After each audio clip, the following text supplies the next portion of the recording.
শুভ সকাল বন্ধুরা, দেখো আজকে সকাল সকাল এসে গেছি আমার এই সকালের যুদ্ধ দেখানোর জন্য।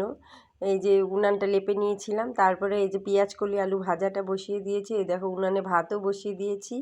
এখন এই যে রুটি বানাচ্ছি, কেননা তোমাদের দাদা খাবে রুটি আর হলো পেঁয়াজ কলি আলু ভাজা। ফটাফট রুটিগুলো, এই যে ফুলকো ফুলকো লুচি, দেখো ফুলকো ফুলকো রুটি, তোমরা দেখো তোমরা এরকম বানাতে পারো নাকি কমেন্টে জানাবা। এই দেখো রুটি দিব, রুটি ভাজতেছি। রুটি ভেজে এই যে এখন ভাজাটাও একটু পরে হয়ে যাবে। এখন রুটিটা ভেজে আগে নিজে একটুখানি চা দিয়ে রুটি খেয়ে নিব, তারপরে ওটা তোমার দাদাকে দিব। এবার রুটিটা হয়ে গেলে, এই যে সব রুটি ভাজা হয়ে গেছে, এখন এই পেঁয়াজ কলি ভাজা দিলাম, মানে কড়াইতে নেড়ে নিয়ে এখন এই যে আমি একটুখানি চা রুটি খেয়ে নিলাম। এখন তোমার দাদাকে তারপরে দিলাম, দাদারটা হয়ে গেল, আমারটা হয়ে গেল। এখন আমার বড় মেয়ে খাবার দিব। এই যে ভাতটাকে ভাজা করে নিলাম, এই ভাজা ওকে দিলাম।